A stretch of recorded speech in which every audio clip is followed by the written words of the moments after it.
Hey planner friends, how's it going? Thanks so much for stopping by my channel. My name is Ryan and this is A Man with the Plans, and we are back after a bit of a hiatus and we're gonna film my September budget. So a couple of things, really excited, started a new job in August and I'm kind of just figuring out kind of what life is like now in this new world with a new income and those types of things. So you'll kind of notice that in the budget. If you're new here, welcome, thanks so much for stopping by. My name is Ryan and I am a single individual living in the Midwest. I'm on one income. I was moving through the Dave Ramsey baby steps. I completed 1, 2, and 3 recently, so moving forward with that type of journey here. So if you like planning, budgeting, and personal finance and all that good stuff, go ahead and click that red subscribe button so you can see all of my fancy fun content in your newsfeed. Also, if you are a big fan of budgeting, no matter what phase you are in your financial journey, go ahead and click that like button. It really does help my channel out. So let's go ahead and kick this off here. So the way that I do my budget is traditionally what's called a zero-based budget, which means that all the money coming in matches up with all the money going out. So I will also just be honest that sometimes I overspend. That's been something of an issue of me for a long time, so trying to be better about that moving forward. So let's go ahead and zoom in and first talk a bit about the income. So I was fortunate enough to accept a new job recently. So I'm not totally sure, you know, the paychecks, they're delayed a bit, and also deductions and those types of things haven't really kicked in yet. So I'm unclear of how much it's gonna actually come to. I'm gonna estimate a round number of $2,400 each. Again, so the way that I like to do this is I have my estimated column, what I'm budgeting for. I have my actual column, what actually transpired, right, what played out, and then I have my difference column, whether I'm over, whether I'm under. So that's how I like to kind of manage this. So I figured for both paychecks, I'll go ahead and do this. In terms of other income, I don't really think I have any this month planned, so I'm gonna put that at 0, but hey, you never know what other things might happen. And so when you add up both of these, it comes to 4,800 bucks, which is pretty nifty. I'm pretty excited about that. It's one of those things where I feel like I've been able to kind of, you know, work towards my income moving up, and then I'm kind of able to really reap those rewards and be able to plan for the future.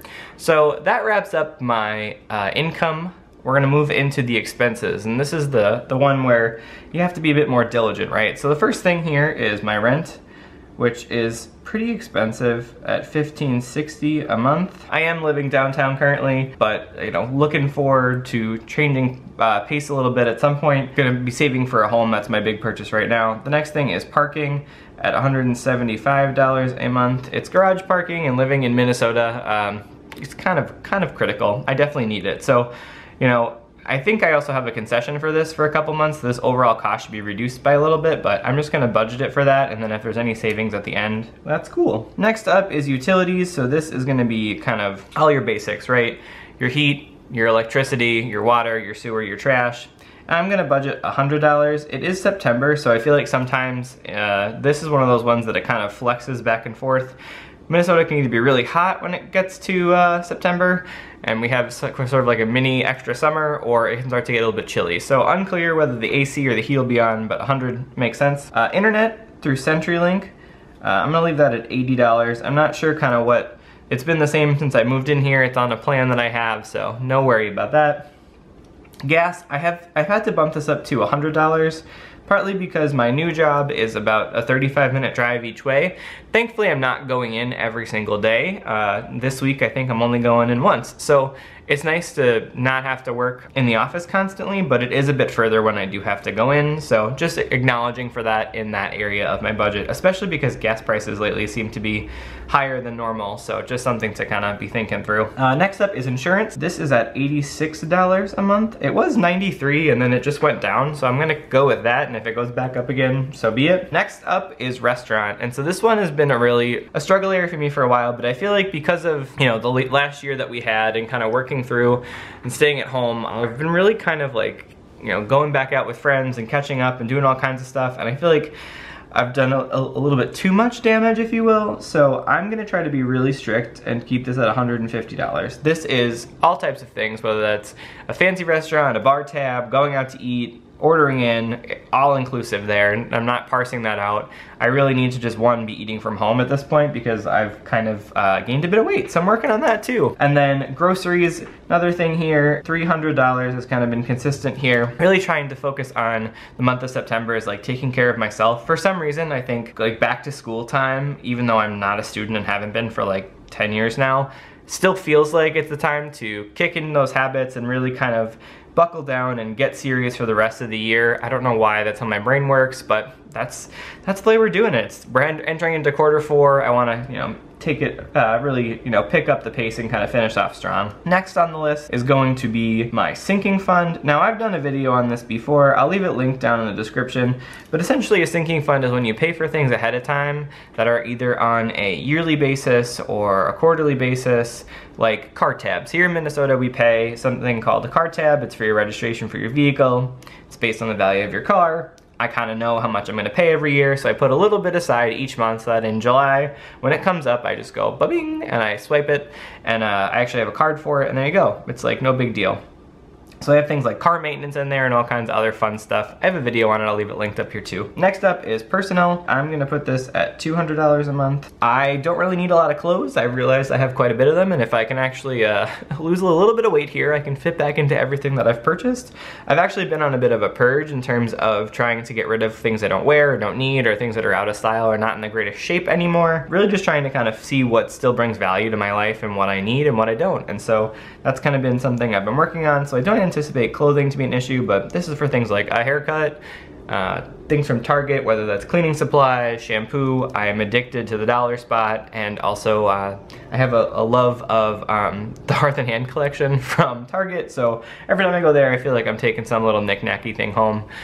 Gotta admit it, you know, it happens. But that's everything that goes into personal spending. It also includes things like Netflix and Hulu and all those other thingies that kind of fall on the wayside. Next up is YouTube. So I always put $75 aside in the event that, you know, I have to pay for some stickers, or I want to order a new planner, or something else comes up that I want to take a look at. I just like to have that hole over here. This is also where like my subscription to Canva Pro and TubeBuddy, they all kind of live there as well. So just nice to have a little bit of buffer there. There was a time when I was kind of making sure that my income was exceeding that, but you know, just a goal to set. The next thing, and this is new, is my gym membership, and this is more expensive than I've ever had to pay for gym.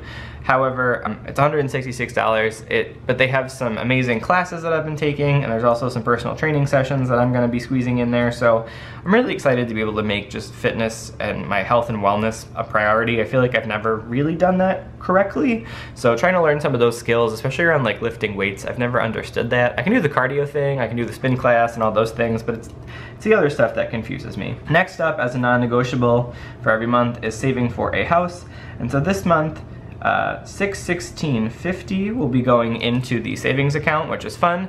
I am looking to purchase a home.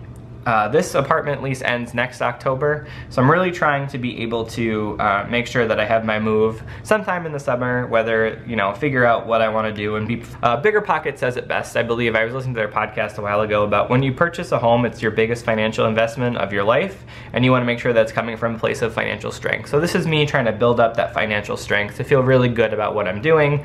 Also, this gives me some time to let the markets figure out what they need to do and get clear on what I want, because do I want a townhouse? Do I want a detached home, single family, a condo? You know, I have all these questions that I don't know, and I'll kind of start to figure them out.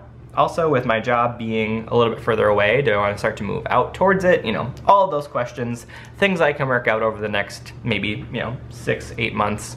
So yeah, that's kind of what's happened there. The next thing is my retirement. This is me finishing off my Roth IRA. I have a pension through my job, but I wanted to save a bit more in excess of that, right? So that's me kind of doing that, laying the groundwork for that. So making progress on that as we go. And then also, the last thing here is more investing. This is M1 Finance. I've been playing around with the app for about a year now, just throwing in 25 bucks at a time, buying some fractional shares here, there, and everywhere. If you want to, know more about what I'm doing with my M1 Finance account, leave me a comment below if you're interested. Maybe I'll make a video kind of walking through my experiences with all that. When you total everything up here, as the math I had hoped would work itself out, and I've triple checked it, so 4,800 bucks. So every dollar that's coming in the month of September, we've got something allocated up over here. So this is kind of how I like to organize my budget. I forgot to mention this earlier, but this is an Erin Condren Deluxe monthly planner. And what I do is I do my budget here on this side, and then I actually track all of the expenses on a daily basis in here. So as you can see for August, kind of filling everything out as we go. And so what I do on the other side here is kind of just keep track of, one, what I'm doing with my emergency fund, where are my investments at, kind of what I'm doing there. And then what I like to do here is do some monthly goals. So let's zoom in a little bit on the emergency fund. So back in 2020, after I paid off all of my debt and was officially debt-free, I set to work and created an emergency fund, which is just an interest-bearing savings account. At the time, it was supposed to be a high-interest savings account. At this point, with how low rates are in terms of interest, it's really not doing much. Currently, I've saved over $12,000, and that's just kind of sitting there waiting for me. If I ever have something wrong or I need something, I've got that 3 to 6 months of living expenses saved up. So that's the starting balance. I don't really anticipate contributing to it since it is done. However, I am considering that kind of maybe above the 12,000 mark, I use this also as a savings fund for the house, since it will be something I am paying for in the next year or so. So maybe I'll continue to contribute to that. But the way I have this set up is if there are contributions, I put them here. If interest is earned, I put it here as well. And then my ending balance. So I'll be able to kind of track all of that in here. The next thing are my investments, so being able to plan for the future and being able to save for the future and make sure I have all of that taken care of as I get older is just a priority to me. And so I do feel like I'm making up for last time. This is the first year with my Roth IRA, so I'm trying to get that rolling. My starting balance is $2,950, putting me at 49% for the year. I'm allowed to put $6,000 away as required. So what I'll do here is contributions and then my ending balance. Interestingly, some of the things I purchased, it's through Vanguard, but it's already earned some interest and stuff like that, which is kind of fun. So it's just nice to see your money grow and start to work for you instead of you working just for it. The next thing here is M1 Finance. This is just something interesting to track. Again, with how fluid and volatile the market is these days, you know, it's generally kind of just, you know, it's good to know what I put in there and what happens. But so my starting balance as of August 30th, right, is $2,735.30. So we'll put contributions in there, and then maybe the stock market will boom or it'll bust, who knows, and I can just keep track of that. So that's kind of really the investment thing. And then for me, what's a priority moving into the rest of the month are the following 4 monthly money goals. So the first one is I gotta be under budget in restaurant and personal. I feel like because of the summer, making up for lost time, I overspent in both of those categories pretty heavily. And so that's been weighing on me, and I really wanna just get clear on what's important. Am I really spending it on things that I truly need? Yes or no? Goal of mine, kind of a non-negotiable. The next one is the Roth IRA contributions. I really want to make sure that I am able to tackle this and make sure that I'm putting the money away that I need to. So trying to make up for lost time in that regard and kind of really set myself up for success. Just something that I really want to be doing. The next is finalizing my home savings goal. I'm not really sure how much I can afford in terms of a house. I got pre-approved last year, but my income has increased and I feel like I'm in a very different place. But also understanding what I want, what I could afford doesn't mean I should pay for it, right? So I want to get clear on how much I want to save, and so that, you know, let's say I do want to put at least 10% down, even with an FHA or something like that. I'd still prefer to have a little bit more put down to save for it. So maybe my savings goal is $25,000, right? So I've got a long way to go in that regard, but what am I doing to kind of move this along and prepare myself?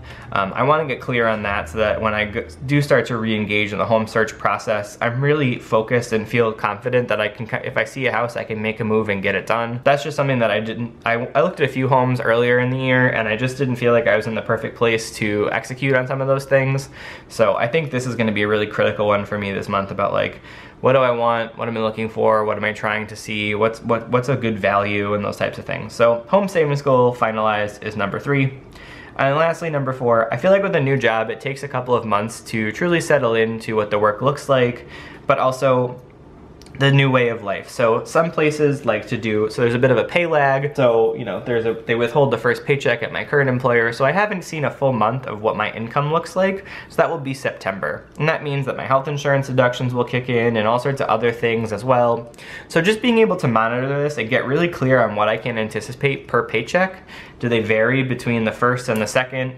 Are there, you know what I mean? All of those questions really will play themselves out this month. So being mindful of what that looks like so I can kind of set myself up for success moving forward is just something that I want to do. So that's gonna about wrap up the budget for September. Thank you so much for watching. I'm really actually kind of excited. It's been a lot of change this past year for me, and I'm just really looking forward to being able to settle into my new job, continue to put money away, invest, and prepare for a home. What are your big monthly money goals for the month of September? Let me know, I'd love to hear about it. Again, if you like this video, go ahead and give it a thumbs up. I greatly appreciate it, it does help our channel out. And again, if you haven't subscribed, go ahead and click that red subscribe button so you can see all of my fun content in your newsfeed.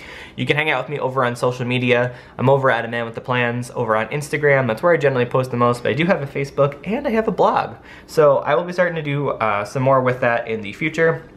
That's gonna about wrap it up for today. Thanks so much for watching. See you next time. Bye, planner friends.